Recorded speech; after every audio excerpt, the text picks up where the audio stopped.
You're growing all that food. You know how to can it, store it, preserve it, etc. with all these documents. So thank you for tuning in to Revolution Radio at freedomslips.com. I hope that you will pick up this package and start learning to be free. Revolution Radio, freedomslips.com, where information never sleeps and freedom is one seed that needs to be planted.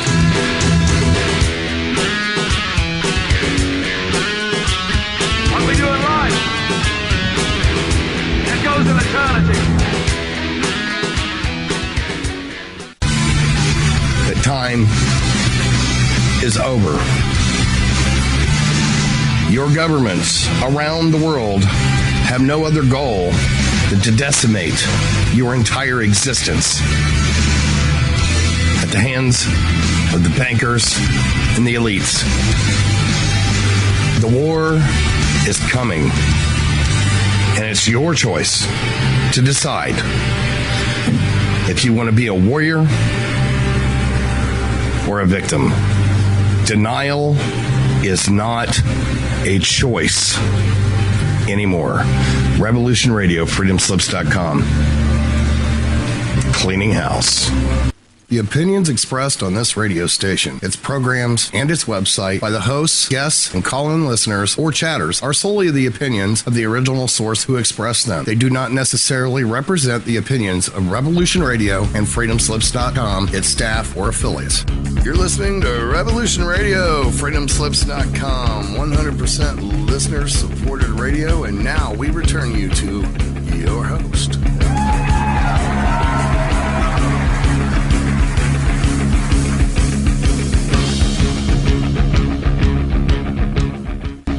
Okay, right, we're back on air, and this is Christine Joanna Hart, Queen of Hearts show. I'm sorry you've had some blank airspace on just now, but we're back on air, and we're back on air with Miles Johnston. And okay, somebody is saying that they could hear me, and terrible! What an annoying start. But we're here now. Miles, are you with us? Well, hello. How are you? I'm fine. Bit stressed out because that was an awful start. You couldn't hear me. I could hear you, and I'm pretty sure you were on air, but then other people were saying to me that you needed to unmute something. So I don't know who, it doesn't matter anyway. You're here. I'm now stressed, but never mind. Well, I could hear all the promos and things play out, and it went from the station ID and nothing on this station is our responsibility of the people who speak, that one, you know, the disclaimer, and then it went silent. Anyway, yeah. We're here. Let's say something useful. Oh, okay. I don't know why it did go silent. I understand, Christine, that you have been having visits from James Casbolt in the so-called astral, which some people are saying doesn't exist in the first place. Yeah, I know. It's strange, isn't it? Interesting. It does exist, though, doesn't it? Well, it's all a new age construct for the disinformation campaign for the secret New World government, isn't it? It's the what, sorry? Well, I mean, this whole new age thing was created by the powers that be to cause disinformation and discord amongst people who were waking up during the 1960s. That's the whole point of half the stuff of the 60s, was to provide to those who were beginning to figure out what was going on a load of disinformation and distraction. No, it's not New Age. If you read some theosophical books, such as Charles Ledbetter writes about the astral plane. There's a really good book called, actually, I think, The Astral Plane by A.E. Powell, and there's another book, The Mental Body by A.E. Powell, published by Theosophical Society. So it's not strictly just New Age. I don't like the New Agers just as much as you do. They're annoying. I mean, a lot of people under some of the videos you posted with me doing this show, it's like, you need to raise your vibrations, and you're really dark because you're angry with your neighbor. I mean, sorry, but get stuffed. Quite frankly, I'll do what I want with my vibrations, and I think everyone of us should embrace our dark side, because we do have a dark side, and there's no point in ignoring it and pretending you're all sweetness and light. And it's a thing that a lot of women cling to, which is ridiculous. And then they get bitchy with someone else who they think has got a dark side, whatever, Well, exactly. The main thing is what was your thing? I mean, you've been dealing with the dark side with Aquino and other people, and you've been out there, so to speak, and you're engaging in very heavy, dark topics. So here we are, continuing the interrogation of Miles Johnston of the Basis Project on the Hart Show. It's the Hart Show. Well, actually, everyone kept saying, "Oh, I like Queen of Heart. I like Queen of Heart." And then Cephicus Bozar, who was on last week, he's done a really lovely painting of it. So I thought, oh, kind of stuck with it now. So I might stick with it, but whatever. So yeah. I'll stick with it for now. I would prefer something more catchy, but there we are. Yeah. So what happened the other night? Just so it's not bore our listeners. I've been getting, well, actually, since you hung even though I have had astral attacks before, when you hung my story as Basis 50 on your Basis project, I got a lot of astral visitations, and I was talking to Max Spears about it, and he said he got the same thing. It's kind of just, psychic people, or some people that aren't psychic, but mostly people are aware of it. I mean, Robert Monroe wrote his book, Journeys Out of the Body, or I think that there was another one, Out of Body Experiences. It's a well-known fact that you can travel like that and visit other people and do all manner of things. And some people don't remember it, other people do. So it's just a layer that you can come to out of your body. If you remember, I had that experience when I approached Colonel Michael Aquino for an interview, and he then one night when I was trying to get sleep, he appeared to me like in my mind's eye as a rabbit, and then pulled my body out through my feet, and then proceeded to do that for a week. So you do have to be careful. But the experience I had was with Casbot. He visited me the night before last, and just spoke to me on the astral, and just spoke about you, because I said I had done a basis, and he said and he was just checking up on you, and not much was said really. Well, what was said? I mean, the man's in jail. How much of this is your imagination and delusion? I don't think it is, really. I don't think it is my imagination and delusion. I don't think so, because clearly it must be, because obviously this sort of thing doesn't exist and it's all a fantasy. Do you think so? Well, the skeptics would say that. I mean, everything Casbolt said was a fiction and a fantasy, and that's why he ended up in jail for being nasty to women, and he's a criminal. That's why he's locked up for all those years. I mean, that's the narrative. That's the story. I don't think he's as much of a criminal as quite a few people that are in there for less than that, and people that are walking around. I mean, what about John Boyle, who earned all his money out of computer hacking, in his multi-million-pound empire? I mean, I think you can't say all his money. Perhaps there's a small portion of it. Now, obviously, he's a very talented individual with creative abilities, and he probably got his money by doing, just ordinary, straightforward things, and that's how he's got an £8 million house. I mean, I don't know the guy, but I think for you to say all his money is possibly actionable, dear Christine. No, it's not, because I used to work for him, and everything he did was illegal.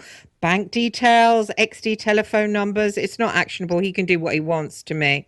So let's talk about my love affair with him in front of his wife. Bring it on. Now, are we getting bitchy here, Christine? We're not getting bitchy, but quite frankly, I don't like being taken down. And actually, I'm helping Graham Johnson, the ex-News of the World journalist, with this documentary. So it's all going to come out in the wash. Everything's going to come out in the wash. Yeah, every brick in his mansion is made through crime. And you know why? Because every tiny thing that private investigators do, yes, they're all out there, is illegal. Because you know what? If it wasn't, then everybody could do it for themselves. And I'm going along for job interviews with investigations, and they're like, oh, all we do is Google. We just Google people. I mean, I met with Hacklight, and they get paid, $100,000 per job. And they were like, all we do is open source. They call it open source research. We don't do anything illegal. And I'm like, I don't really care. I just want a job. But they're not going to give me a job because I used to work for the press and they think I'm going to come in and grasp them all. So I'm sitting here, in this position. But I suppose who'd want to do anything criminal anyway? And probably it's best to wash your hands of it. Anyway, we were talking about Casbolt, weren't we? Who I don't agree should be doing that length of time for what he did. Well, I mean, it seems he's been put away to keep quiet and shut up, and whatever happened to him in the States turned him into I mean, his colleagues say he's almost a clone. He's so different. He's totally different to what happened out there. His colleagues are saying that the kind of emails and telephone calls he would send back, essentially, to put it in a nutshell, he was invited to be a witness to these ceremonies and rituals and things and sex parties and whatever else was going on. I mean, if they were just having mass orgies, fine. I mean, fine. There's nothing really wrong with that. They want to have a mass orgy, have a mass orgy. But do you believe that? Didn't he say Lorien Fenton was going to them? And didn't he say Michael Aquino was going to them? Who's actually housebound, isn't he? And he's had cancer and been in hospital and not really probably up to going along to an orgy with his 80-year-old body swinging down. I don't think it's going to happen. I think, wasn't that more his imagination? Well, exactly. How much of it was true? Really, what was he intending to do? But he was pretty angry and fed up after losing, his custody to his child. He was just basically dumped at the airport. He's left standing there with no ticket and told to bugger off, really. Not even a ticket home or anything. So he got pretty miffed on that. And I think, frankly, that was designed. It was all designed. I mean, you don't have a guy or anybody who, once you marry and have a child, and then you just dump the other party, they're going to get angry. That's not rocket science. It's without needing to talk about Casbolt. If you marry somebody and you're somebody who's basically God knows what the hell you've really done, and you marry into this hugely rich family, you have a child, you father the child, you help be a father to that child for about a year or whatever, and then one fine day you get dumped at the airport. Everybody else flies off in a very, very la la land, and you're left standing there with nothing. I mean, it wouldn't be the first time a very rich, influential family's daughter, the daughter of a very rich, influential family, has married a dork. I mean, you always deal with the dork. He becomes vice president of the match head factory down in Arkansas, in the middle of nowhere somewhere, whatever. And you pay him enough money so that when he attends family dues, that he's not an embarrassment, or at least he fits in. Well, the thing is with him, he was quite dominant, wasn't he? He's probably not somebody that you can push out the way, because he liked the limelight and he liked to talk. And well, it was quite clear. Well, that's the whole point, which is why we concluded that the Casbolt situation was designed to tell us about this stuff. Probably. And that is why I put an invitation out, and it's on basis 55 now, where, okay, this is the situation. You're all vampire virus, blood-sucking, baby-killing, eating, ritual murderous creatures from another dimension, and you've taken control of the earth. Okay, that doesn't make you bad people. We just want to understand you better, Yeah. So the idea is, if there are people who want to actually get their side of the story across, I've got an open, a chair. You want to sit down, so to speak, and tell us really what this is all about. Because ultimately, okay, just because you are blood-sucking, child-murdering, massacring creatures that suck the life force out of humans.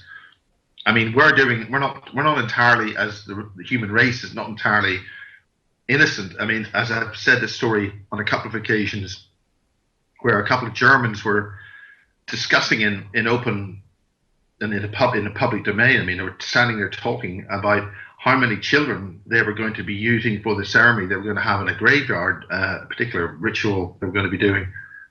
And they said they were going to use, for that particular ritual, they're going to use about 40 children up to about the age of just teenage. And I think they even said what they were going to do with them. But essentially, these were very well-heeled, very rich extremely well-to-do so-called humans, and this other person, overheard what they were saying. They could understand German, and so that other person asked him, "This is terrible. What do you mean you're going to do all this? This is shocking and horrible." And they just dismissed this person, said, you do it to pigs, you do it to cows, you do it to sheep. What's the difference? I mean, really, go away, don't be silly. So there is a point there. I mean, human beings treat other human beings with such terror and in such a despicable way. They have another bunch of ETs or extra dimensionals or whatever they are, have their pick of some humans and ritually kill them and suck the life force out of them so they can maintain their biophysical form. I mean, really, is that as terrible? I mean, who's really good bad here? So at least they've got a reason for doing it. We don't have any reason to do it to our own. If you look at what's happening in the Middle East and the way we treated, various, even in the Croatian wars and the breakup of Yugoslavia, the horrendous way we treat ourselves is vile. I mean, the scale of abuse in Britain with other people and within their own family is horrendous. So really, how bad are these interdimensional blood-sucking, human baby-killing, parasitic nasties in the first place? The demonic whatever, So we have to look at things with rather cold eyes and really find out what's going on. So really, that's what we need to know, and that's what Casbolt was exposed to, so we understand. Yeah, and we were listening to the story, but don't you think anyway that there is humans doing this kind of thing, but isn't that the side of humanity that's been infested? I mean, even looking around at normal people and the level of hate and anger that's not now the hate and anger that's gone on. Excuse me, one second. My son is here. No, you can't use the stove. Obviously not. Okay. Put it in the microwave then, but stand and watch it. Okay. Sorry. Unbelievable. So as I was saying, haven't they been? That yours is very smart. He's probably picking up on what we're saying. Probably has something to talk about on that. I've got headphones on. He can't hear a thing. He can just hear me. Anyway, I'm upstairs with the door closed. He just came up to ask if he could use the microwave. I'm not happy about it, but So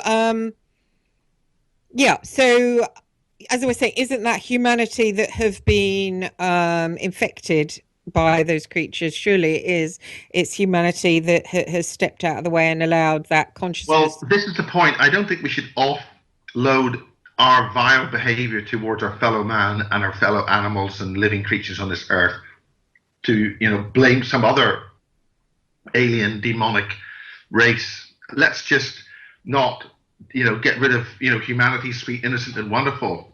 I mean, the logic of the situation is any species that treats its own as badly as we do cannot survive.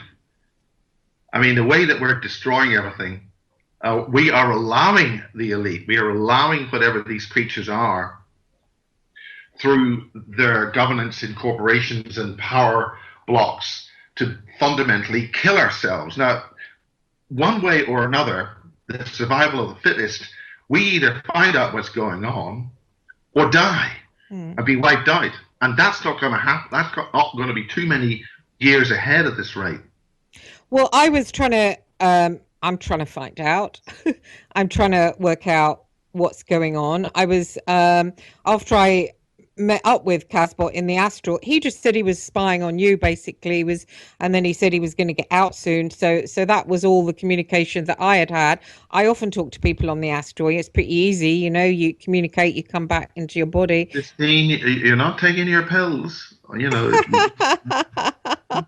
you said that to the little happy people who come along, the little happy little van, take your little happy place. Happy place. Oh, he won't. Wouldn't that be great? Sitting in a lovely, lovely chair and green all around. Perfect. No, you can't. Well, I can tell you the people who've been involved with some of the other super soldiers are not to be trifled with. What do you mean? Well, some of the other group which is associated with, shall we say, the super soldier team, have had pretty serious breakdowns, and they're pretty messed up. Oh, that's a shame. That's a shame. So, I'm not having a breakdown. I just communicated with that person. I've communicated with other people. I mean, it's simples, isn't it, really? Not the first person to do it. But I just communicated that with you because after I had that conversation on the astral with him that quite a few millions people can do, that I seem to come back and I seem to get that Nazi thing triggered a lot. And I had a really, again, that sort of lucid dream, as you were, but it was like an experience of I believe anyway, that's an experience of a previous life. I did have an argument with a friend this afternoon who said there's no such thing as a previous lives. I mean, how can we all find out what's going on if people say things like, oh, you can't speak to people on the astral, oh, there's no such thing as a lucid dream, and because this is what's known as the unseen realm, right? So we're just feeling around, aren't we, in the dark? well, the point is, if it's denied continually, there's. I mean, how do you prove you've been to the astral? How do you prove that? I mean, as I say, Rani Kilda managed to do that. She managed to get out of body. Dr. Rani Kilda, former chief medical officer of Finland, who was assassinated by targeted covert weapons. She died a year ago, and I've just done a re-edit of my interview with her in 2009. It's called Basis 5 HD, and I've included as much of the material as possible to show the interference on the microphones and the cameras. I saw it. So what you say? She did similar, did she? She, as a chief medical officer, in other words, she's a doctor. Right. She was a doctor, and she decided to go out of body, and she read up on how to do that. She did the necessary procedures to do that. She actually she went from her body and saw her physical body lying there, and she measured her own pulse and determined that her pulse was very, very low, and also the body temperature dropped quite a lot. And she then went to see her sister, and her sister was busy chatting up, her married sister was busy chatting up another man at a party somewhere. And she was horrified by this. And so she then came back to her own body, got back into her own body, and then picked up the phoned her sister and says, blah, blah, blah, at the party, and says, what the hell was going on here, blah, blah, blah. So that was an example of a senior medical officer of a country, and was doing this out of body, getting hard data, hard information. The most important thing is that in the astral, or whatever you want to call it, she was able to have physical action with her own body, take measurements, and see everything and hear everything you do in your normal body. Yeah, Miles, people have been doing this for decades, though. Yes, of course, yes. But the point is that we're dealing with a medical officer of a country, a person of respected position. And this is the same situation with Peter Paget. 4 or 5 months ago, he gave British disclosure that UFOs are real. And okay, we've heard UFO researchers and we've heard people who write wonderful books say all this stuff about UFOs. With the greatest of respect, they're nothing but a bunch of quacks. They've got no effective, viable credibility in the greater public's mind. They're just a UFO wacko, right? Now, they may be very good people with very esteemed qualifications, but from the media and mainstream's point of view, they're just a bunch of nutcases, right? The point about Peter Paget is you've got somebody who was positively vetted for service as a secret agent right up to the cabinet. You're dealing with somebody as a cabinet. Yes. Hang on a sec, Miles. But are you saying that the average person who experiences astral or experiences the astral or experiences UFOs, because they're not high status in society, they deserve to be pilloried and the reality of mainstream, and I'm talking about the mainstream narrative of reality here. Now, we know that the mainstream narrative of reality is full of lies, disinformation, callous, vicious treatment of people. And mainstream media has no viable credibility in any realm whatsoever. But they are the people who are in charge of the public narrative, the public voice, and that's what we've got to deal with. If you're going to deal with the public narrative and the wider aspects of people, I mean, you've been in mainstream media. It's nothing but a bunch of lying, vicious, hateful, spiteful stories, attacking people, disinforming and wiping people's reputations, and building them up and then knocking them down. I mean, mainstream media has no moral standing. I know, but don't you think, and I thought that's why you created Basis, that where people could meet and hang out and discuss experience they had without being judged in any kind of way? Yeah, I mean, journalism, like estate agents, have got the lowest form of life on the planet. I mean, they have the way. I mean, that's public view. Yeah, they, except for politicians. I think politicians are even lower. I used to be a journalist. Thanks. Yeah, I know, but the public has been lied to and by these pompous, self-appointed bastions of truth, and they're liars. But I think it's the editors. A journalist has no power. A journalist is a gopher, really. They go here, they go there. Well, they become editors, they become producers, they become pompous, egotistical, overblown, fatuous liars. Well, I know that. That's what happened. Most of them are when it comes to control of the media. I hear you. That's what happened with the phone hacking. They're retarded, basically, literally, to do something like that. They're retarded. Rebecca has gone back to the Sun and is working at the Sun, but that's the Gutter Press, and we don't care. And actually, the people that work on the Sun often go off for the Telegraphs. The people who think, ooh, tabloid press, it's the same people who are working on one as the other. I know that for a fact because I worked in Fleet Street, and they swap and change around, and they go off to the Guardian. I used to work with Ian Cobain on the Mail. He went to the Guardian. I mean, everyone dots around. Chris Boffey was Sunday Mirror, and then he became the editor of the Telegraph.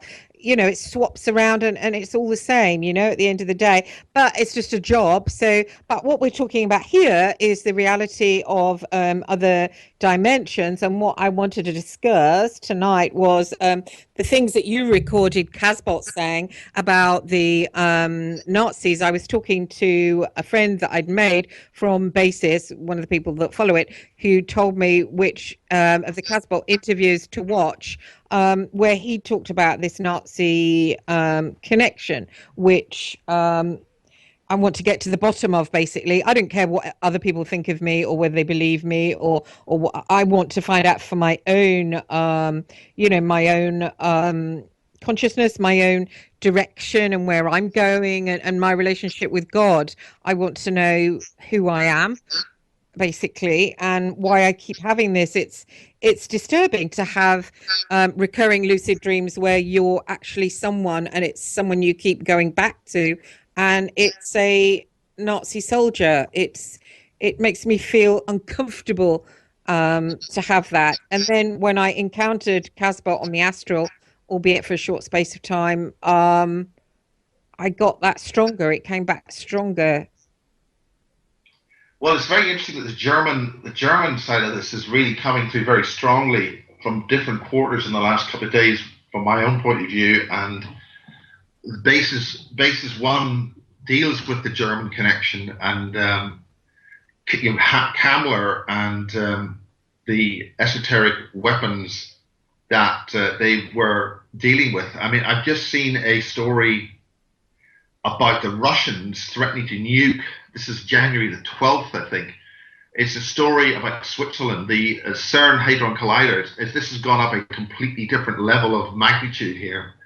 The CERN Hadron Collider is about flying counter-rotating beams at each other using enormous magnetic fields over enormous distances in Switzerland and France. And there's a story where Putin is saying that CERN has found the secrets to a interdimensional weapon system, a Nazi interdimensional and interdimensional traveling weapon, a secret weapon that the Germans were able to access way back in the 1930s, Germans were dealing with what we call non-Einsteinian physics. They were dealing with the real physics, not the fake stuff that's pushed into our universities in the West, so that we don't discover the secret of zero-point energy and things like that. The physics that we're dealing with is rank with corruption and fakery with false scientists. Sure. What is it called? What physics? Well, the simple term is non-Einsteinian physics. Right. The point about Einstein is, and Einstein's put as the great bastion in Western physics. This great guy Einstein's special theory of relativity. That whole thing is a fraud. The reason why it's called special theory of relativity is because Einstein nicked it from the scientist who actually developed the theory of relativity. He was taken to court, from my understanding. He could only talk about his special theory of relativity, and that's a whole con job about light, the speed of light being a limit. It isn't a limit, it's a constant, which means you can go many times faster than light. So the whole physics that were dealt with in astronomy, and it said that we can't go fast light, therefore you can't have aliens, therefore you can't do this, and all this sort of rubbish is absolute crap. And they know that. They've known that well over 100 years, because if you deal with the actual physics, it gives you the secret of zero-point energy, gravity control, weather engineering, and all the weapons systems that they're using. I mean, my stockbroker, on their February calendar, has got a picture of a scalar weather engineering weapons system in use off the coast of Northern Ireland. Oh. It's in plain sight. It just looks like a pretty pattern. Oh, wow. They don't realize that they're staring at a weapons system that's used to create weather and earthquakes. Now, the point about this story about CERN is that allegedly Putin's got 100,000 troops ready to move into Switzerland, and he's threatening to nuke CERN, to wipe it out, because they're doing stuff which is interdimensional and dangerous. And there were other stories today I read that there is the Brookhaven Hadron Collider. The Brookhaven Collider is doing something else, another story about it generating particles, which are other physicists are saying, yes, if you do this, you're going to create, a dangerous situation in terms of on the planet. Now, all of that is narrative and dressage, because none of those people are actually telling the truth. I don't honestly believe it was 100,000 troops on the Swiss border, and I don't honestly believe that Putin has said he's going to nuke CERN. But there's an awful lot of noise about CERN. And when there's a lot of noise about CERN, basically, where there's smoke, there's fire. And it looks that we've got a big fire raging, metaphorically, at CERN. Yeah, there are, at this, because we're basically in the information war. Just about anything you read about CERN, about Putin, Hillary Clinton, and all this sort of stuff, is all a bunch of wacko rubbish in the media. There are agencies leaking stuff onto Facebook, which I know because some of the people in that particular agency worked at People's Voice, and they were lying, deceiving double agents there, and the kind of stuff they're producing in that particular agency. I mean, one of them was a story about UFOs in the Falklands War. Oh, we had aliens there. There were strange craft going backwards. A Harrier jump jet can go backwards, for Christ's sake. It's not a UFO. I mean, this is bollocks. Oh, I know. Let's ignore it. So what were you saying about the Nazi connection? What did they find? There are very serious elements talking about the Nazis. It may not have been the Nazis. It was possibly the Brill Society, and this is relatively well known. Were channeling with Maria Ortiz, this group of women, stunningly beautiful women, who were channeling material, and they thought they were building a spacecraft. Now, my information is that they thought they built a spacecraft. They put this thing together, and it wasn't a spacecraft. It was an interdimensional gate. Now, that this gate technology is coming up again and again. It's what John Irwin's. Again, I keep going back to John Irwin, British military team, 1950s, got this stuff, these data banks, and it was about interdimensional gates, interdimensional technologies, and interdimensional travel. This story about CERN is about the same sort of thing. And I mean, even West Kennet Longbarrow here, opposite Silbury Hill here in Wiltshire, was completely dug up just before Christmas. They dug right down to the ancient lair, which is another 3 feet down. They did something there because that location has had witnesses see interdimensional entities come through there, extremely well-dressed aliens coming through and appearing there. There are, I mean, when they rebuilt Stonehenge, there were factors in that they had to switch off way back in the 50s. Stonehenge was essentially rebuilt. They remounted a lot of the stones, actually broke one of the stones. But a lot of people know that they've discovered a new Stonehenge north of the existing Stonehenge. In fact, it's very close to one of the many military bases in the area, which is near Stonehenge. But where they built the new visitor center at Stonehenge, they built it over another Stonehenge. But because corporate slime balls have taken over the running of Stonehenge, the fact that there's another Stonehenge sitting there got in the way of their business plan. So they just built a whole new visitor center over this third Stonehenge. This is outrageous. Now, what's happening is that at certain times of the year, individuals are allowed access to Stonehenge and they commit various ceremonies, and God knows what the hell they're actually doing. And there's entities being seen coming through gates and stuff at Stonehenge and the associated areas. And of course, this is all right beside military bases here, but I've said that before. So I mean, there's something really dodgy going on an interdimensional level.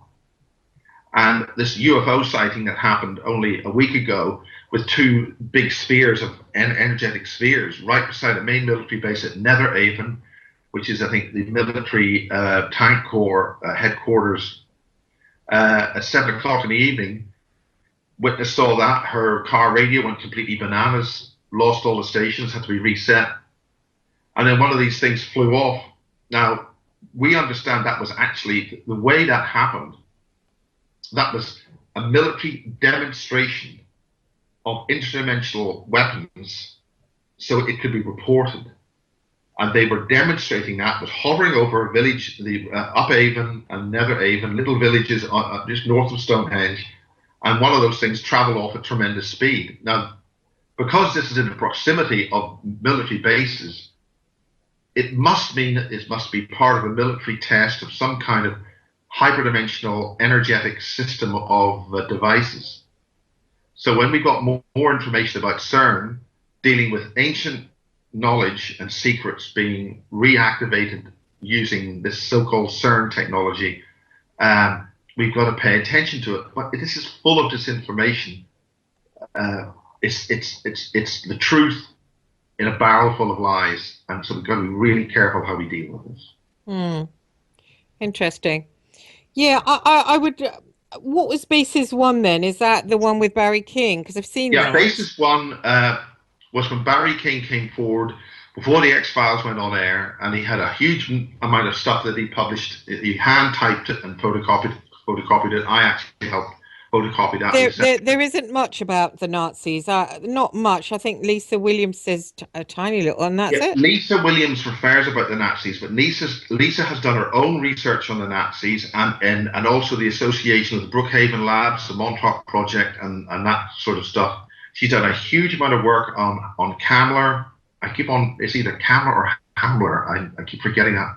And the crucial link is basically Nazi. So what they were doing in World War II, and remember, in Devizes here, there was a Nazi prisoner of war camp, so they were able to have German. So I think that they were an occult group, a very big occult group, and that they were gathered together. I mean, if you watch the speeches of Hitler, he's not really saying much. He's just giving out his energy. And then when they're Sieg-Heiling in response, it's almost like occultic chanting that's going on. And I think they created a occultic group or an energy. And I noticed that Casbolt was saying that they wanted the 1,000 years Reich. Interestingly, it's interesting that because the thing about one of the few things that Nick Pope ever says when I interviewed him, he actually said whoever gets access to this will run for another 1,000 years. What? So this is a fight for who's going to be running the planet for the next 1,000 years. I think it is, but I want to know who the fight is against. I mean, when I interviewed Douglas Dietrich, he said it was a fight between the gods, the anti-gods and the Norse gods. I didn't know what that actually meant. But it seems as if it's a fight between different races as well, and different human races. When I did some automatic writing around the my past life as a soldier, they keep going back to really just tiny little snippets of it, which is kind of odd. I did some auto, and I got the what came up was that they swore to reincarnate and reincarnate and reincarnate and kind of reassemble together. I mean, I don't know how true that was. That's why I wanted to ask Casbot about it. But that was the plan to. Well, the thing is, Christine, is that the builders of the pyramids were wiped out. The DNA existence in this realm was destroyed, which means that whoever built those devices can never come back here. Why not? Because you've got to have a DNA signature in this domain, which will allow you to. The DNA's got to sing, it's got to resonate, and then you can occupy that body here. This is very important. This is how we are being wiped out at the moment. The DNA signature of the various races are being mixed up so much that different entities can come into those bodies, and then they're not actually human at all. The sexes are all being mixed up. The esoteric spirit, the essence of a being, isn't sex. It doesn't have a sex, but it's designated, given a sex before it enters into a body. In the process where you lose all your memories and you come into this world, you've got to learn everything from scratch. A few people have managed to bypass that, and they've got a past life memory, and they've got cognitive recall of that. But if your DNA is sufficiently contaminated and distorted, your original souls will never be able to come back into this domain, which is one reason why they want a one race, society where basically the other races will then not exist. The prime races of the earth, which are here, which are all extraterrestrial from different domains, black, white, Indian, Asian, whatever your race source is, all will be essentially wiped out. The original soul energies will all be wiped out, and then what occupies is the new sub-race, which will be a controllable sub-race in much greatly reduced numbers, will be essentially a drone controllable species, whereas all the original creative ingenious races who something brought us all here will never have access in the physical domain in this world. And that's what's happening to all of us. The first lot to go down will be the blondes, and they're on the way out. I mean, and the other sort of so-called white races are being taken out, and then the eventually the ability of races to incarnate here will be vastly impaired, and then the only ones left will be controllable. And a lot of that work was done in Northern Ireland when certain blood types were combined for specific drone testing for use as drone obedient, controllable and programmable stock, which could be controlled. And that test was started way back when Queen was the first. So where does that bring in the Nazis that are coming back and reincarnating? Are they getting stopped? Because it seems to me, this is how I saw it, okay, I might be wrong, but when Casbot was talking about it, he was talking about the test tube stuff. I don't know if I was made in a test tube and impregnated into my mother, but who they put down as my father definitely wasn't him, because of the dark eyes, and she had dark eyes, and I'm a blue-eyed blonde, and I felt that he wasn't my father, and I felt she wasn't my mother. So the people that when I did a check at my orphanage, I think what they dished me up wasn't my parents. So he was talking about test tubes, and the Nazi recall. Mostly, it seems that the Monarch projects were full of people that had that kind of blue-eyed, blonde-haired sort of colouring. They seem to target them to stop them coming back, right? Yes, that's essentially it. I mean, this is one of the things about Casbah and the unification of his DNA mean, they went a great deal to it, and they went to a lot of effort to get Haley over to have a baby with Casbolt. And once he had that baby, I mean, Casbolt's mentioned this. It's a unification of the Star of David with the swastika symbolically. For instance, Rowley was mentioning also a universal thing where you have the Star of David and then the Byzantine cross in the same symbol. So it seems to be a move to symbolically combine or rebuild or build a new race of beings based on certain combinations of DNA. But I mean, the other thing that happened at Stonehenge was these long-skulled people who were massacred, absolutely hacked to pieces. But I mean, the same has happened in Ireland. I've read this before, with 900 children hacked to pieces and killed by the Catholic Church in a orphanage home in Ireland, all kept quiet. So I mean, so there's definitely, these creatures seem to require a very violent death of people for whatever reason. Does that mean that maybe that those Holocausts didn't really happen? That's just the way we've been told it, and really, so I think the Holocaust, from what I understand, is that let's not deal with the Holocaust per se. It's the concentration camps had a very rich mix of different races in them. Very crucial types of DNA races were put into those camps so that they could be used as a resource with what Barry King's father found. Barry King's father found strange-looking humans in a German lab, and they were trying to take aspects of these different races to see how a physical person can interface with these other dimensional beings physically. Because the problem is that when you meet the other being, there's such a difference between the two energetic beings. The actual soul, the actual being within the body is so different that both are totally incompatible. They can't communicate. So what the Germans were doing, from what we understand, with the very limited knowledge we've got from Barry King's father, was that they were taking some aspects, some energetic aspects of those other races and putting them into these other beings to try and make the control work. Oh, hang on, we're going to break. Can you just take a break, Mars, but stay put? Okay. The opinions expressed on this radio station, its programs, and its website by the hosts, guests, and call-in listeners or chatters are solely the opinions of the original source who expressed them. They do not necessarily represent the opinions of Revolution Radio and FreedomSlips.com, its staff, or affiliates. You're listening to Revolution Radio, FreedomSlips.com, 100% listener-supported radio, and now we return you to your host.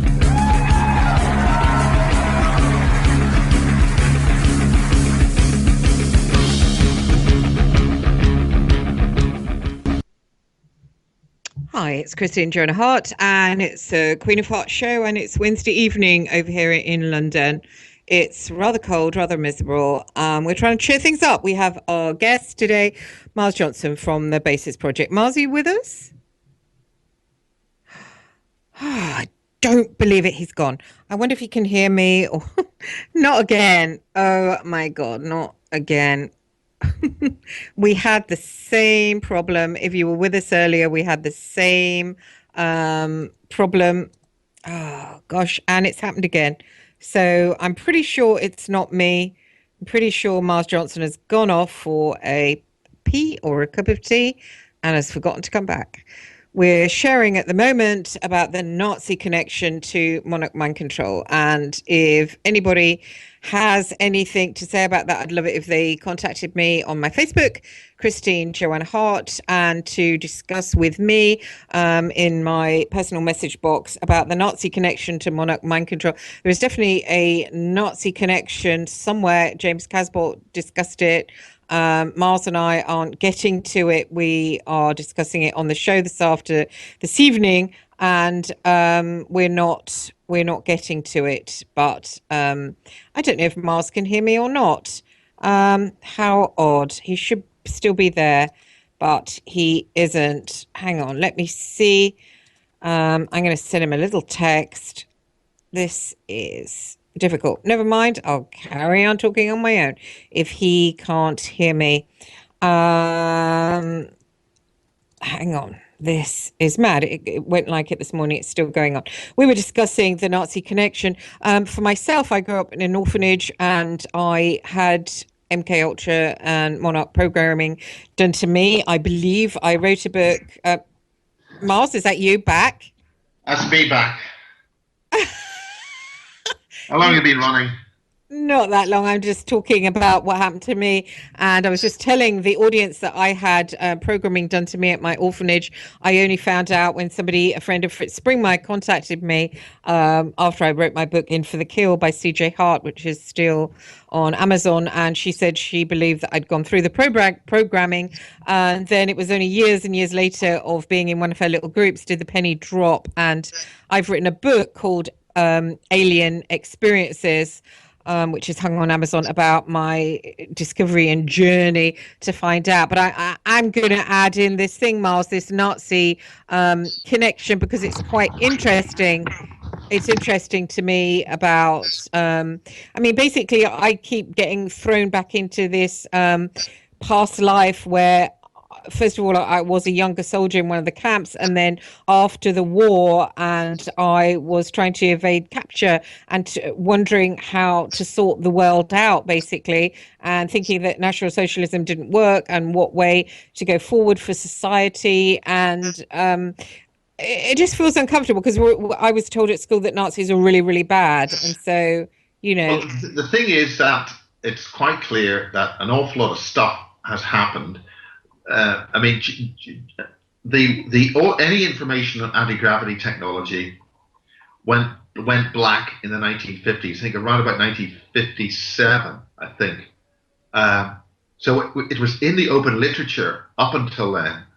So we were engaged with anti-gravity. We were dealing with these kind of things, and then the so-called birth of the space race in 1957.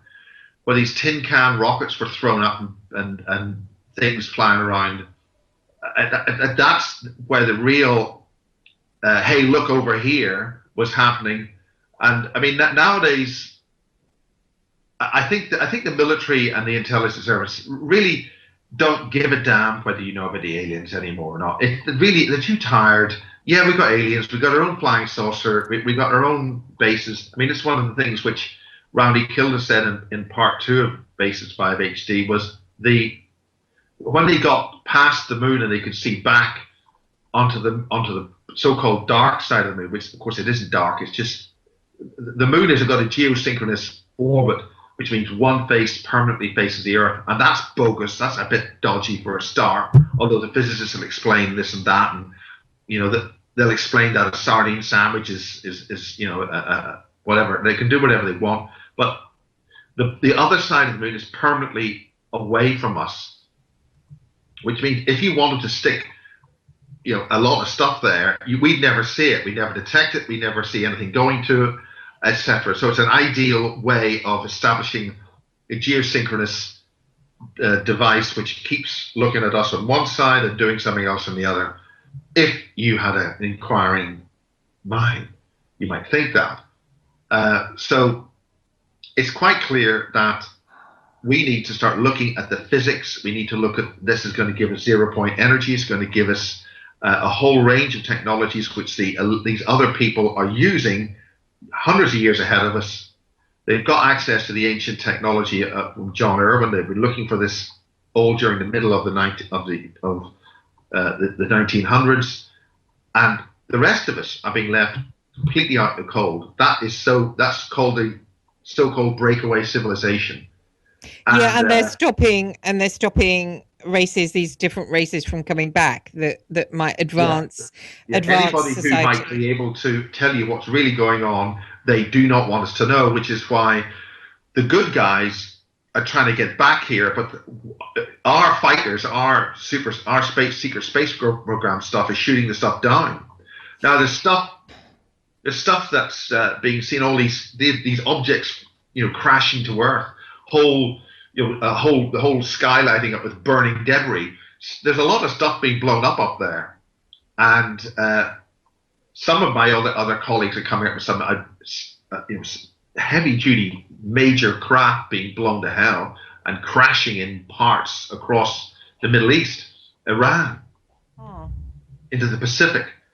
So there is a major war going on there, and it's being fought in our name, so-called, and the good guys are getting hurt. But we don't really know. Know that. We don't know who the good guys were. What did Casbolt mean when he said the 1,000 Years Reich? What's that mean? Well, the Fourth Reich was meant to be last 1,000 years, and that's the thing that Nick Pope referred to: 1,000-year rule by whoever who wins this access to this technology will rule Earth for 1,000 years. There's actually some people are actually questioning history to the extent that they added 1,000 years in our false history. So we're actually only at the year 1016, not 2016. So there's a lot of mismanagement of our history, and we have to. The simple situation is we cannot trust mainstream. The scientists are lying to us. Our religious leaders are lying to us and killing us and slaughtering us and abusing us. Our politicians are lying to us, abusing it. They're all getting a back pocket. I mean, I couldn't believe during the week that the current leader of the Labour Party has asked for Tony Blair to be put on to be arrested and charged. I know we know all that. It's all it's fake. It's an illusion and mad. But it's hard to figure out what's going on. In the unseen. What has to happen, Christine, is that the ordinary people cannot trust any of the institutions that have. Yes, but we know that, Miles. We've got there. So we have to empower ourselves to find out what's going on. Yes, well, I'm trying to do that. See what's happening. I'm trying to go just examine that now for using my own experiences, which I do. So I'm examining because I interviewed Douglas Dietrich and he turned it all the way around and said about these Nazis who were kind of advanced weren't the bad guys, and then it was twisted round. They did all this exterminations, these concentration, but that it wasn't true. I mean, is that true or not? Well, if you look at, and I mean, to say this, you get arrested right now. Well, you say it. I'll just keep quiet. Yeah. If you took purely from an ergonomic industrial processing viewpoint, from a strictly engineering product manufacturing flow of physical product and processes, and look at the narrative which has been told to us that happened in certain facilities, it physically can't be done, right? So if you actually were to, let's for instance say that we're setting up a widget factory, right? And you've got a widget manufacturing plant, a widget processing plant, and a widget packing and output plant. You wouldn't be able to make the widgets that they're talking about if you look at what was there and what they say happened. So they're talking baloney. That is absolute baloney, right? So now, you can substitute the term widget for something else if you wish. I'm not getting you. What? I'm not getting you. What do you mean? You mean they couldn't have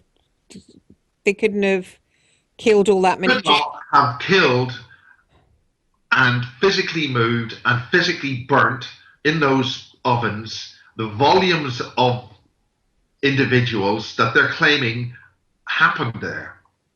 None of what they say, and this is the same thing with 9/11 and all these other stupid stories, the people who make the stories up aren't physicists, they aren't scientists, they aren't people with practical understanding of physical, you put 4 wheels on a car, you put 3 wheels on a car, it doesn't bloody work, right?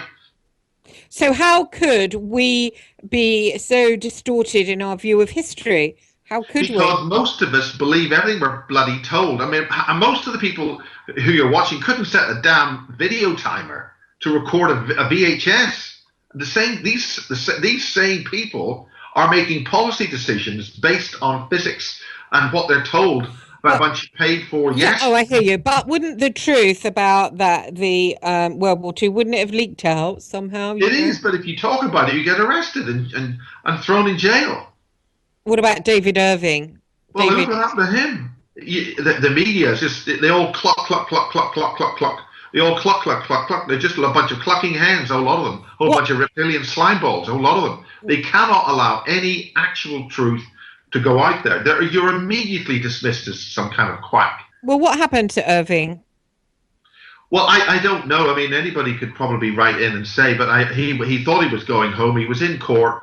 He had his return ticket bought, and he didn't. He was sent to jail. I didn't know he went to jail. Yeah, he went to jail. But I don't know what's happened to him since. I think he's dead now. I mean, this happened 15 years ago or something. All right. I didn't even know that story. Wow, it's interesting. But if you look at the narrative, if you look at the physical ability to do that, we're told an aeroplane flew into the side of the Twin Towers and the thin wings of the aeroplane cut through feet-thick steel, and the plastic perspex dome at the front of the aeroplane, that went through the whole building. And kerosene, which is able to go into a jet engine and burn and produce thrust. I mean, that kerosene should have melted the engines. We're talking such ludicrous examples of the main narrative. It's completely, utterly insane. I still have this argument with astronomers about the Apollo thing. They cannot conceive that they're living on dogma. These are meant to be scientists and mathematicians who work out the orbits of things, which is why this lunatic flat Earth stuff that's out there, people believe it. They haven't a clue about anything really. But if you put things in the right way, oh yeah, that happened. Yeah, flat Earth. Oh, I don't see the curvature of the Earth. I mean, our perceptions are so dumb, and what we're asked to believe so farcical. It's a laughing stock. Oh God, it's so one thing I hate about being alive is not knowing anything and not knowing what's going on. You know, it's like it's if you switch on a red light and somebody keeps telling you it's blue, people say it's blue. Oh yeah, I hear you. We should. Yeah, I hear you. We shouldn't talk about stupid people. We haven't got much time left for the show. What I'm saying is, how do we know what we can't see? And what you were saying earlier on, I said I met Casbot in the astral, and you were like, oh, yeah, keep taking the pills. So if we can't come out and talk about things like that, then, we're not going to work out. I mean, if you read some of the books. The thing about it is, when you talk about meeting somebody in the astral, you've got to start defining exactly what you're saying, what you perceive, what you saw. And you have to start nailing down each concept. Well, you know what an astral dream is when you kind of wake up, kind of more or less wake up, you're in your body, and you kind of, it's got a different feel to it. It's hard to explain really once you've known it. And the point about this is that the scientists will simply say that you're having some kind of compulsive electro fit of your nervous system, and really they can say any damn bloody thing, and because they're a scientist and they've got a budget or whatever it is, and they, I mean, there was a fascinating thing where the head of the scientific community of engineering, the head of the engineering, was on Radio 4, and he was actually asked the definition of the electric charge, and he couldn't answer. He couldn't answer the fundamental thing that we use in electricity, how what an electron does, whether it goes to left or right, plus to minus, minus to plus. The fundamental definitions, these people don't even know. Yet there are people who are making policy about engineering. I hear you. I know. As I was saying, we shouldn't waste our time talking about people that are stupid. I hear you.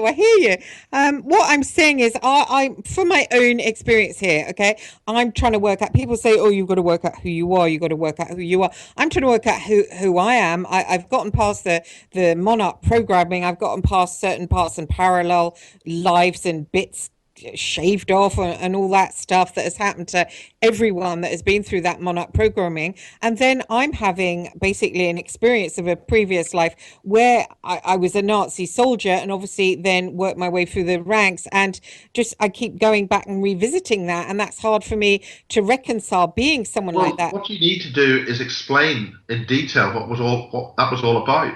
why were you doing that? Why are you doing it now? Because in the last 3 days, I've got an awful lot of people contact me about. I've been dealing with people who dealt with a lot of the German stuff, and this is suddenly coming. I would call it a very loud signal from somewhere. Well, I wish that they would. Yeah, that's odd because I also got the feeling that we were going to. Sorry, it's not. It's not from me. I got the feeling that we were going to unite at some point. That we were going to come out, and sort of get together. And the stuff that I was getting, that we had made a thing, the SS, or maybe just plain old non-SS Nazis, had made this pact to reincarnate and then come back together and rejoin. And it wasn't just a pact, but a cult ritual to do that. But then we, if I'm part of it, I believe so, had been stopped in some way. And this is the same thing as Casbolt had been talking about. And whenever I watch Casbolt, or he was the other night, I had that experience, it seems to trigger it even more. And he also spoke about, trying to create the right type of bodies in these test tubes. I think that's where I came from, because the orphanage dished me up as my parents. They weren't my parents. They just weren't, those two people. They weren't even the right colouring, Yeah, you mentioned that.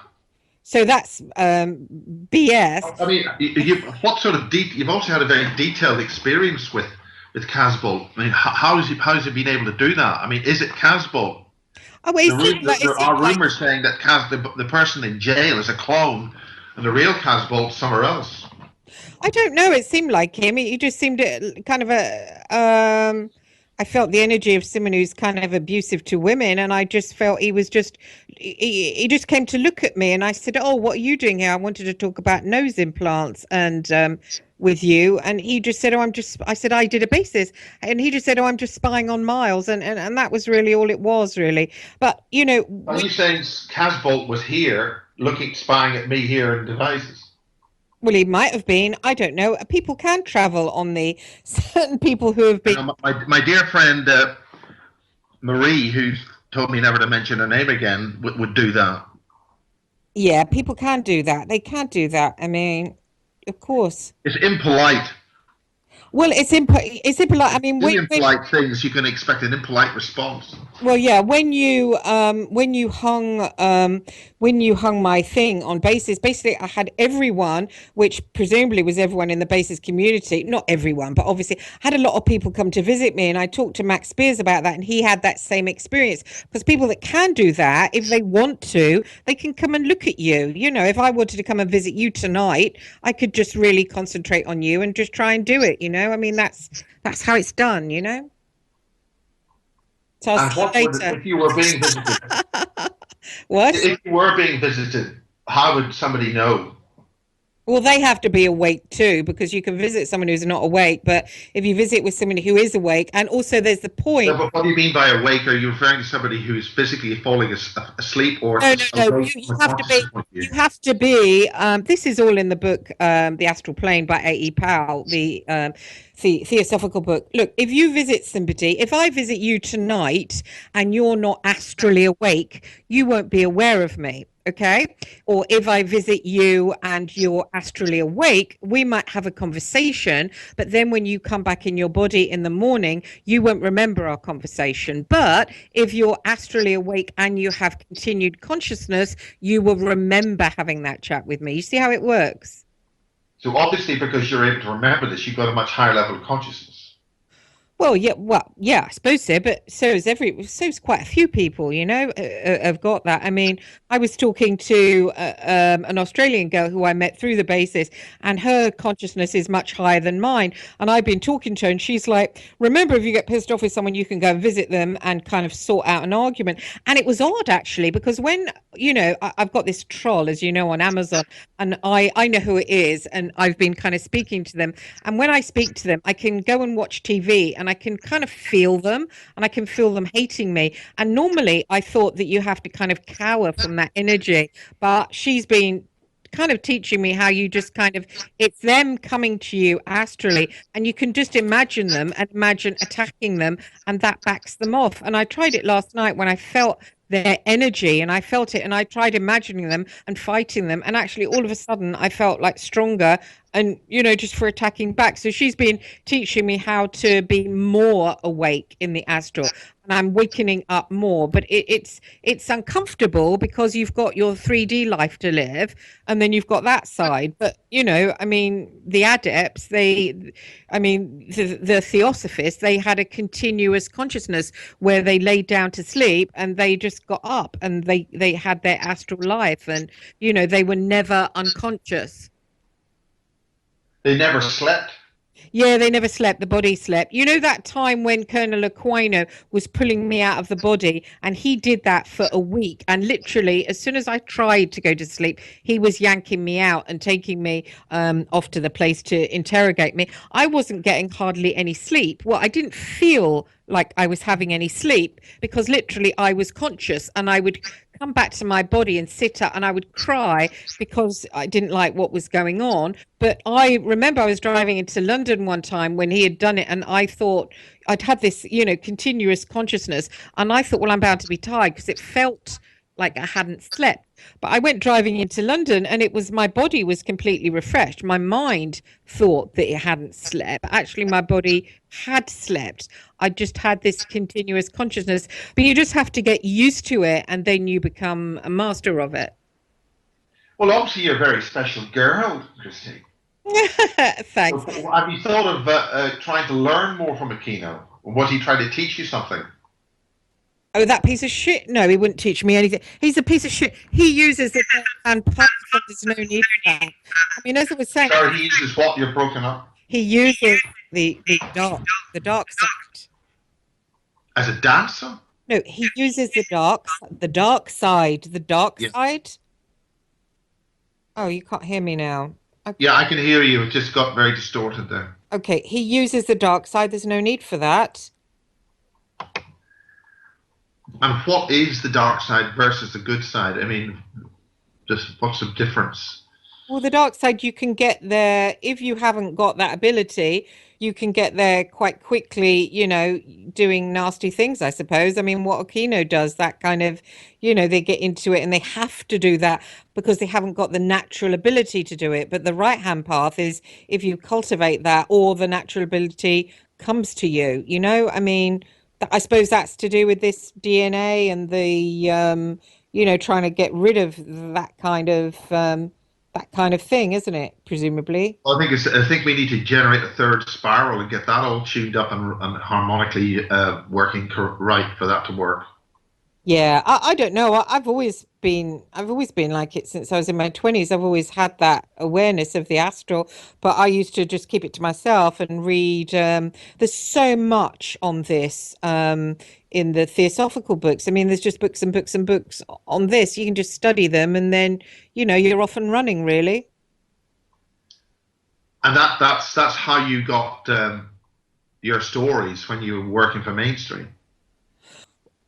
Well, some of them investigations. No, that's how I investigated stuff. Yeah, that's how I investigated stuff. The thing is, how were you not able to see Boyle coming?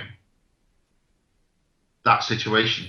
I did see him. We went out to dinner, and he came back to my flat, and he was looking around, and I was living in a really swanky part, and he went, "Oh, you've done really well for yourself. It must feel good living around here." And I felt almost like I'd been punched in the stomach. And then the message came into my head, he's going to take every little bit you've got. And I went in and I deliberately put everything on lockdown. I knew we could get an itemized phone bill, so I put that on lockdown. My mobile, I got, instead of it being itemized, I lifted that out. So if he got a printout of my bill, he couldn't see who I was ringing, therefore who I was working for. And I took massive steps. It was only this nun who said to me when I was getting an overflow of work, I told her, I said, I could introduce them to Boyle, who does all that, illegal stuff.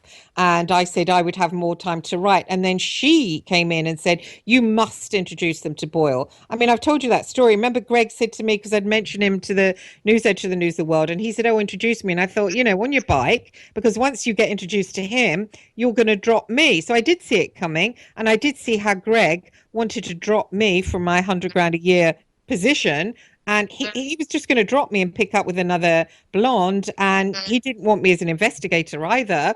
And I saw everything coming. It was when this nun came in and she said, you have to do that. I found myself just picking up the phone and just saying, I'm going to introduce you to. I mean, it's been horrible to have to live with that, actually. And now you're on you're on Revolution Radio and you're broadcasting to the world. Yeah. And, I mean, basically, I was overrode. Do you understand that? I was overrode. My wishes, my desires, what I had seen, and, quite easy to see those two twats, what they would do. And look what they did, the phone hacking. Okay, so you're looking back in anger. That doesn't really provide a very positive future. So no, I'm trying to be... Where are your plans now? I mean, you're interviewing me. You're interrogating Miles of the Basis Project. So what future plans do you have to overcome this tiresome impedance in your life? I don't know. I didn't know what had gone on until I wrote a book mainly, which I thought was about the two serial killers that I met in For the Kill. And then that girl, Fritz Springmeier's friend, said to me, you'd been through the project. So I found that out, and I'm still in the middle of investigating it. I mean, as you know, Douglas Dietrich, I found Douglas Dietrich, he interviewed me on the radio show, and then he sort of more or less said, you should get your own radio show. And he said, it will help you to investigate this. And people say, oh, you need to find out who you are and what you're doing here.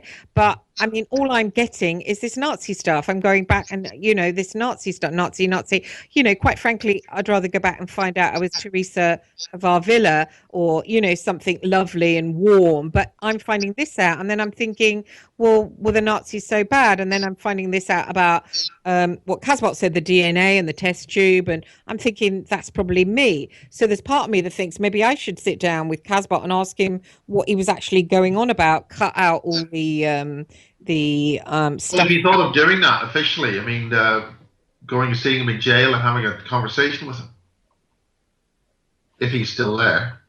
Yeah, I wouldn't mind doing that. I mean, I just thought I'd speak to you because you've been talking to him. I mean, he waffles, doesn't he? He waffles and he tries well, he intentionally started to have a laugh and put disinformation out there. And Max Spears has mentioned that. And Max said, if you're going to do that, you're going to go down. And the problem about Casbolt was in his early websites, he'd say he went to secret bases and he did these things, the babies and the embryos and all these sort of things. They were all pictures from the X-Files. They were all fiction. Oh, I could tell a lot of the stuff. I mean, the stuff he said about, I attended rituals at Bohemian Grove with poor Laurie and Fenton, and Colonel Michael Aquino. I mean, he's an old man who doesn't come out of his house. Douglas Dietrich lives up the road and he can see him and he never comes out. Certainly doesn't go out with young men and women for sex.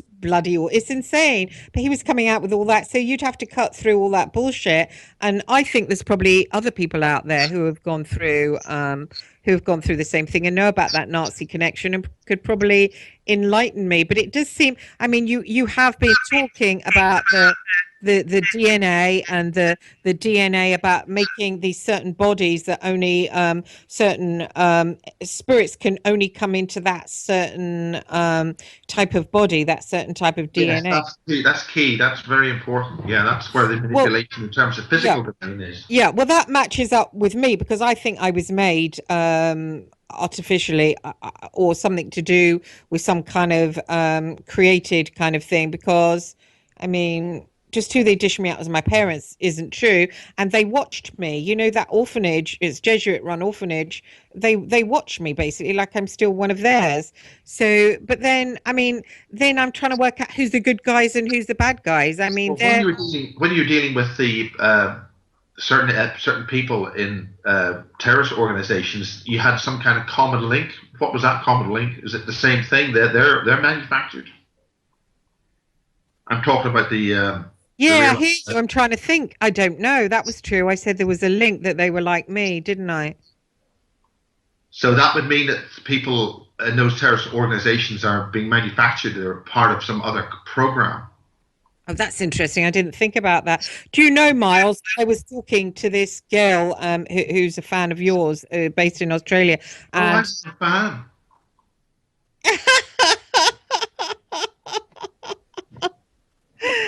yes, you've got people that adore you, Miles. Didn't you God know? help them. They need therapy. Loads of beautiful women who adore you. You don't know about it though. No, I don't. No, God help them. Um, Anyway, sorry. So I digress. Yeah, I was talking to her about, the UDA, because you're from Northern Ireland. You'd know the UDA, don't you? Well, yeah, because I was a black Protestant, I would know the UDA in the same way that if you live in London, you know the Queen. Because you live in London, so you must know her. Must have tea with her on a Tuesday. Do you? Because I was in the North, I would obviously know the UDA. Oh, good. Do you know John White? No, I don't know any of them. You don't know John White? Yeah. You do know John White. If you ever wanted to go to a decent bar in Northern Ireland, you went to a Catholic bar because the Protestants are so bloody miserable they don't know how to run a decent bar. Oh, I know. So But I wouldn't go to a bar that would have the UDA in it. I was know. joking there, Christine. It's called sarcasm. Sorry. We're just running down on time here. No, John. You know John White. Well, I might know him, but what about the people in the Oh, audience? sorry. I was just trying to tell a story. He's one of the commanders of the UDA. What had happened, you probably remember it, there was a kind of a shootout between John Gregg, one of the factions of the UDA, A Company and C Company, and John White was the head of C Company with Johnny Adair. And basically, John White had knocked out a few of A Companies, and they practically, massacred this other faction, and they were all after White because he had ordered the killings. And basically, I went up the Shankill Road to try and see him, and he was in the back of a van covered in dirt, and there was all these guys around, and they pulled out the taxi driver that I'd taken down there, and they said to me, "What are you doing?" And I went straight to the car with White in the back. And I said, "I need to interview you." And he said, I'm not interviewing with anybody right at this moment after what's gone on. And because BBC and everybody were after him. And I touched him and I looked in his eyes. I said, "But I'm your friend." And he said, "I'll give you an interview. I'll ring you tomorrow." And I actually got the interview, which ended up on the front page of the Sunday Times. But I was recounting that story to this Australian lady, and she said, "Oh, it's the same as the IRA, the same as the eye contact with them." I thought that was quite interesting. Yes, obviously you must have a very special quality, Christine. Touching them, your energetic substance to control, and you mesmerize them with your eyes and your charm and wit. I thought it was that. I thought, well, he must fancy me, and it must be my good looks that I had back then. But I don't think it was that. I think it was something else, something sort of, something to do with all this sort of weird monarch bullshit. I don't know. Maybe I'm wrong, but maybe you're just charmed. Maybe he just fancied me. Anyway, a lot of women who fancied people like that ended up dead, Christine. I know. He rang me later, asked me out, but I wasn't actually interested in him. But anyway. So, I mean, a thug, a killer, and a drug baron, you just sort of, I'm not going to go out with you. And he just takes it like that, Oh, yeah. He probably went home and cried with his mother that his girl doesn't like him anymore. No, it's just interesting that I want to find out, what they've. I know about the Monarch projects now, but I don't know about the Nazi connection. But there is a massive Nazi connection, and Casport spoke about it. And it's almost like that these Nazi soldiers, they wanted to be reincarnated to be back together, but they were stopped, and they were stopped by the other faction who turned them into monarch soldiers to kind of use them and tie them down. The film Outpost and its spin-offs is quite an interesting concept. I think it's quite horrific what these people were all killed and then reanimated, but they were reanimating the physical body somehow. I don't know how they were dealing with the so-called soul element of it. What happened there? I don't know, but people will say to find out who you are. I mean, I just keep going back to this guy and to find myself in a German body. And I even woke up and just nearly I was going to speak German. It's kind of odd, you know? Interesting, I suppose. It's interesting. Are you still there? Yes, I'm still here. Okay. It's just interesting. I I'd think like to. The German side of things needs really detailed investigating on that, and I'm hoping to have one or two people who can maybe do that at the conference BasisCon in 2016. Who are those people? Well, there's a guy who's published. I won't mention him. The guy who's published an awful lot of stuff about the so-called Nazi base in Antarctica. But he's gone shy. He's cried off. He says he couldn't afford the flight from Los Angeles. But I mean, that would be paid for. So I think maybe his concept of what he's been spouting on the internet is not. Yeah. Can't I have his name? Yeah, it's a lot of it's on Facebook. I mean, I have been following it. I think he might be in the Basis Project closed forum. I don't know him right now. I can't remember. Oh, okay, Joe. And who's the other person that might know about it? Well, we'll see. I don't want to mention people's names unless they're actually contractually obliged to turn up. Otherwise, people think people are going to turn up when they haven't actually agreed to. I would really like to know the connection of it because they are as well trying to get rid of the blue-eyed blonde. They are trying. There is something about it. Yes, that's the first lot they're going to go. They want rid of them.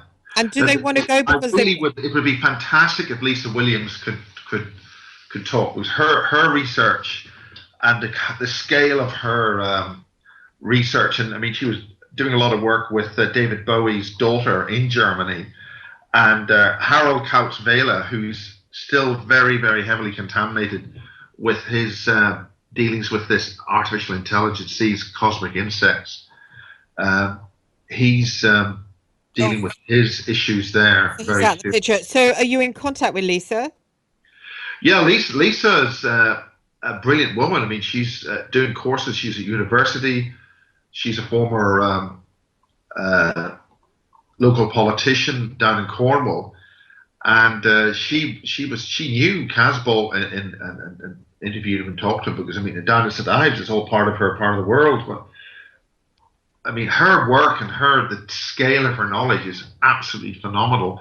And in fact, I'd interviewed her before I interviewed Barry King, and then that was before I realised that people's alters would switch in. She was getting multiple abductions with greys, tall ones, short ones, at her place of work. Her whole place of work would clear. She'd be left there on her own, and these greys would come in. This is in London, and she'd be dealing with that. She wrote her own book called Occam's Razor. Yeah, you can't. I hear that you can't get hold of that book. I've looked. It just doesn't come up. Well, the trouble is, unless it's being scanned and converted into the infinite world of the internet, a lot of these things are self-published. They're only about 1,000 copies. So I have that copy here. And, but she drew amazing drawings and paintings of greys and reptilians and other sorts of things. Much better detail than the ones that Simon Parkes painted. Sure. So is she? I interviewed her over several hours, and all of that was destroyed. I hear you. When is she going to come back? Then we need her to come back. She just doesn't want to appear on camera. She doesn't want to speak. She'll only write it down, and I've got a major, huge job to get all the basic stuff written down. And I need resources. I need people who can do all that, and it's a mammoth task. And why won't she do a Skype interview? A Skype interview. You put that E on deliberately. Oh, sorry, a Skype. Why won't she do a Skype? Will she do a Skype interview with me?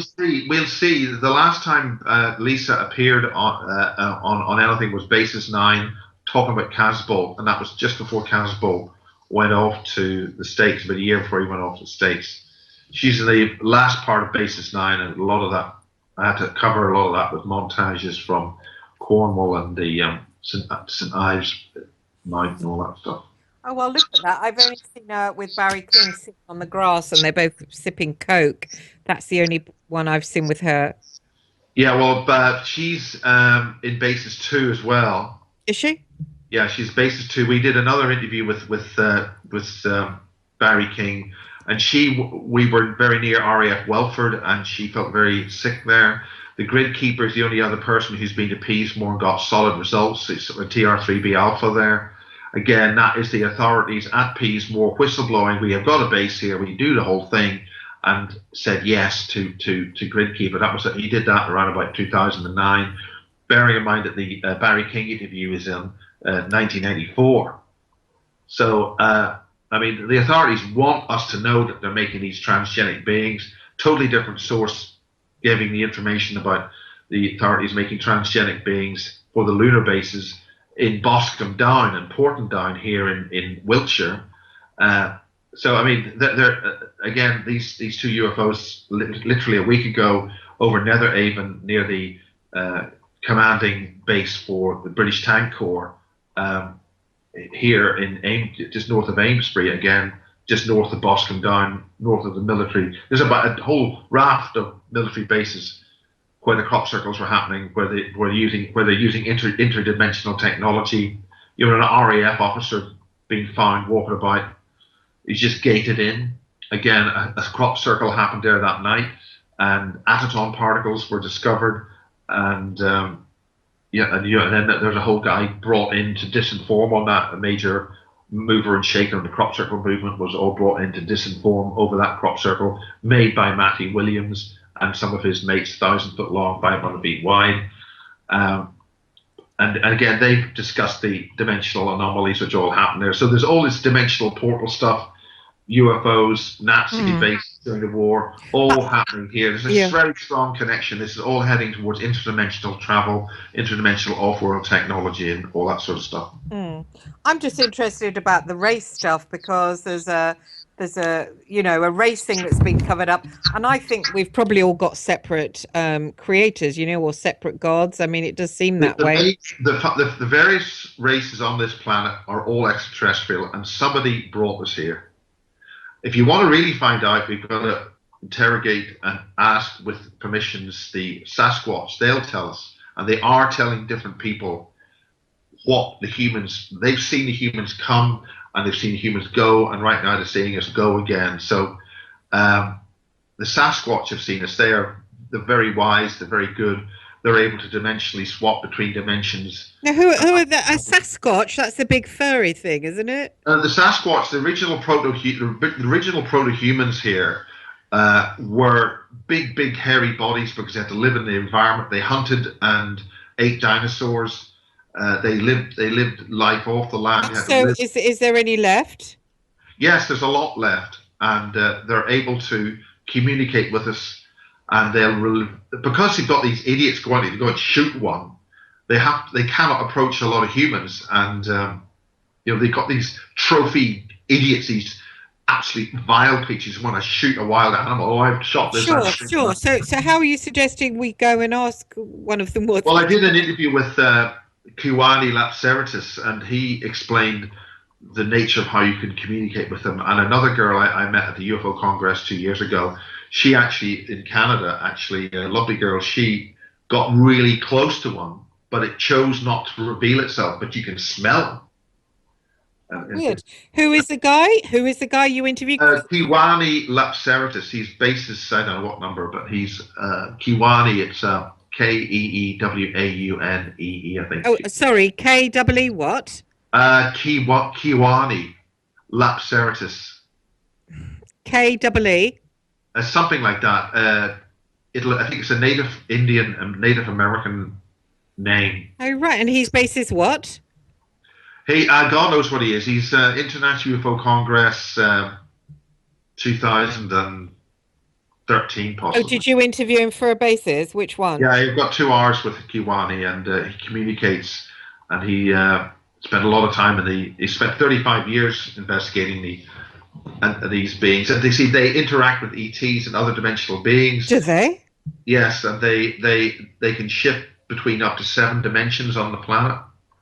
They've got all those abilities. We had those abilities, but the parasitic entities which are farming us for our existence and killing us and getting us to kill each other have blocked a lot of us from doing the dimensional travel, which is why, Christine, when you can do what you can do, you've got to really use it positively and give as much information back to the rest of the clan, so to speak, so we can get ourselves out of this, because the powers that be aren't going to help us. They're killing us. No, I hear you. That's why I was trying to find out that the Nazi thing, that what is going on The in that. Nazis dealing with stuff. We've got to find out what it was and act on it. Oh, I see. Oh, I see. They were dealing with stuff that has been hidden. Yes, and in the 1950s, there's just, as I say, John Irwin's material. Clearly, the Russians and an awful lot of people were looking for this ancient knowledge. That's what's happening in these Far East, at the Middle East at the moment. The key thing they're going for is the alien technology, the ancestral ancient stuff in the museums, and just taking it off in truckloads and suppressing it. West Kennet Long Barrow locally was rebuilt, effectively, I think, shut down. They were digging in there to try and get access to something off the A4 in England, in Wiltshire, beside Silbury Hill, only 6 weeks ago, ripping apart an ancient long barrow and doing something to it. English heritage, again, actually taking off capstones and dealing with things in long barrows. They're destroying, covering up our ancient heritage, the ancient knowledge, and it's absolutely, absolutely ridiculous. And then they go and build a visitor centre over another Stonehenge, which they knew was there, but they just covered up with a stupid visitor centre. So our ancient knowledge is being destroyed. We've got to individually, the authorities, the powers that be, are provably in contempt, and we've got to do this research ourselves. These young children of today have got to go into this 0-point energy material and get the physics, rediscover the physics, in defiance of the physics teachers and the universities who are bought by these corporations who are destroying us and killing us, and with this GMO and all that sort of stuff. It's horrendous. We've got to wake up. We're facing oblivion here. I know, and the way they're dumbing us down and they're mixing our races, so we're just going to be completely wiped out. And we will never be able to reincarnate like a lot of our ancestors. The only way that our ancestors seem to have survived were as parts of the program of the AI they created all those years ago. And we're doing it now. We're doing it again. We've got artificial intelligence with Trojan horse technology and computers. We're being assimilated into that. Our consciousness is being assimilated into that, and we're being taken over. What I don't understand is, why would the Jesuits kind of make me sort of a body that I could kind of incarnate into, which is Aryan, presumably with the Nazi connection, Aryan, but the Jesuits, aren't they in league with the Jewish? So I don't. Well, the whole Jewish thing's a fraud. The whole Jesuit thing's a fraud. The whole Christianity thing's a fraud. That's just for Joe Public out there in La La Land. Well, whose side is what? No, well, they're manipulating with mind virus religious belief systems to con the rest of humanity into religious wars and I hear you. No, I hear you. I'm just trying to make sense of my own position. I don't get how I could be created by Jesuits. I mean, I thought Jesuits were the bad guys. Well, they're all the bad guys. They're all doing something for nefarious intent, and that makes them bad. The whole lot of them. The Jews' own rabbis won't even tell the Jews what's really going on. Yeah, I hear you. So I wonder, why do they make me in a test tube, a body that an Aryan? I don't know. Okay, and then you have to find that out, Christine, and tell us all on Revolution Radio next time on the Heart program. I thought you were going to tell me. Well, I can't tell you because I don't have enough information. All we can do is interrogate you as you interrogate me for MI6, Christine. I'm not interrogating you. Do you get that little bundle of money under the apple tree in Hyde Park? I wish. I wish. So, I mean, this is where it's all leading to. I mean, John Irwin's material, Nazi material, is all stuff after death. Rami Kilda's first book, There Is No Death. You know, this is all about our living entity, our living being outside the physical world. And our inability to return if we don't have a signal for us to go back, and that is well, that's interesting. DNA. That's interesting because I just think they created that DNA for me to come back into, definitely, and they gave me to a family which is a cover family, and I was brought up basically by this nun and created by the Jesuits. Unless they create them to just because they want that kind of thing, and then they want to kind of tamper with it and make it sort of in their own little, oh well, we'll get that DNA back and we'll get that sort of person back, Well, we'll use it. Jeff Scott, he did the same thing. He's another Amash Spaces witness, and he had a similar experience in Casbolt, where he was used with a Jewish girl to create another baby. They're trying to rebuild some kind of DNA, although I've been told that's wrong. Who? What's the guy's name? A guy called Jeff Scott. He spoke at the same bases at the barge as Casbolt did. And he's a decent guy, a nice fellow, but he had a similar situation where he had a child with a prominent Jewish lineage family, and a year later he was told to bugger off. Yeah. Do you know, if we don't find out who the bad guys are, then you could just walk into a trap with them? I mean, it's like you just walk into a trap. Mm. That's why you must find out what's going on before you take any action. And walk straight into a trap, which I'm sure we're all being manipulated on what somebody else's game to discuss here tonight. Oh, I know. It's just weird. I feel sometimes like my rat running around a maze and we'll never get out. You might as well just, I don't know, sit around and eat nuts. Anyway, the main thing is, before we go, Lorien Fenton hopefully will be at the BasisCon 2016 in Marlborough. We'll bring her over, and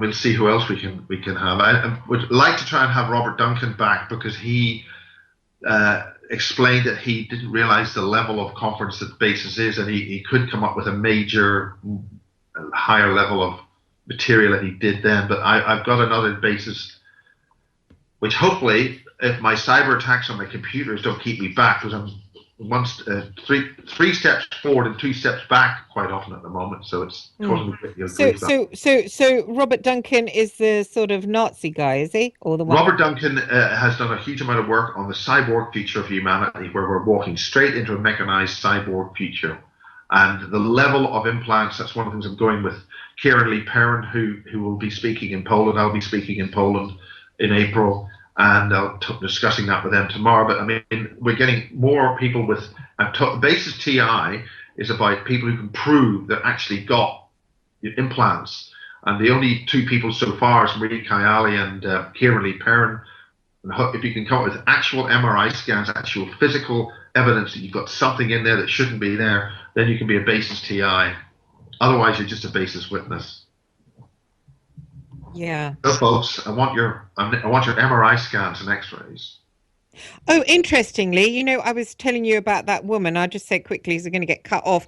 The woman that was talking about the monarchs and the MyLabs having implants. She told me that mostly they were etheric implants, and she treats them with essential oils.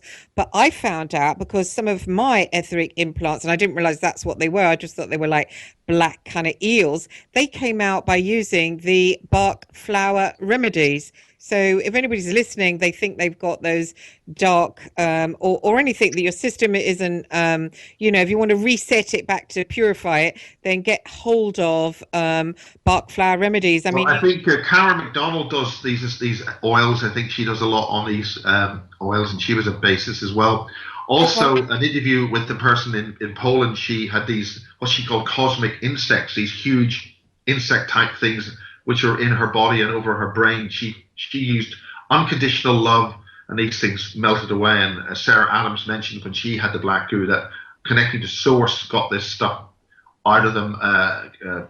And again, Lisa Williams has dealt with the black goo again. A similar thing, similar exploration of the DNA. Her black goo that she understood was investigating her entire history of existence by getting all the data from the DNA. And I think we've got the music. So okay, good night and God bless, Christine. Thanks, Miles, and thanks, girl. Thank you, and thanks everyone for listening. And I'll be back with you on Monday. Take care. Have a great weekend.